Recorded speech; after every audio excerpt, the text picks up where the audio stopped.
సనాతన ధర్మం అంటే ఈ మనిషికి తెలుసా? ఫస్ట్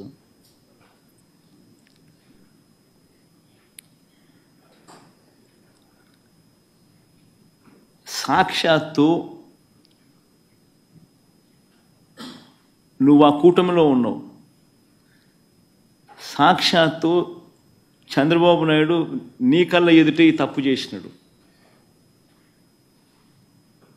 తప్పు అని నీకే కాదు, సామాన్యునికి 6 ఏళ్ల పిల్లోనికి కూడా కనిపిస్తూ ఉంది, నీతో సహా.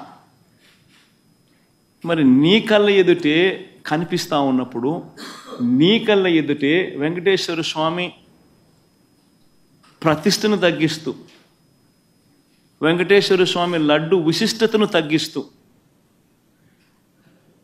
కావాలని దుర్బుద్ధితో రాజకీయ లబ్ధి పొందేందుకు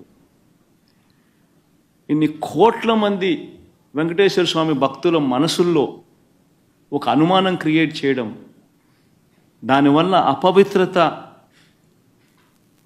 తిరుమల తిరుపతి దేవస్థానానికి, తిరుపతి లడ్డు విశిష్టతకు తగ్గిస్తూ జరిగినప్పుడు, అందులో నువ్వు కూడా భాగమై,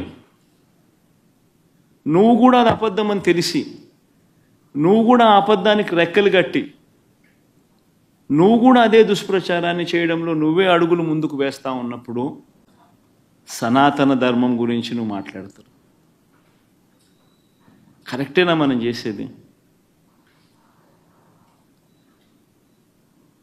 ఏదైనా కానీ తప్పు చేసినప్పుడు ఆ తప్పును మనం ఎత్తి చూపలేకపోతే, ఆ తప్పును గుడ్డిగా సమర్థించడం మొదలుపెడితే, అందులో దేవుని విషయంలో సనాతన ధర్మం అని చెప్పి మనం చెప్పుకోవడం ఎంత మటుకు ధర్మం?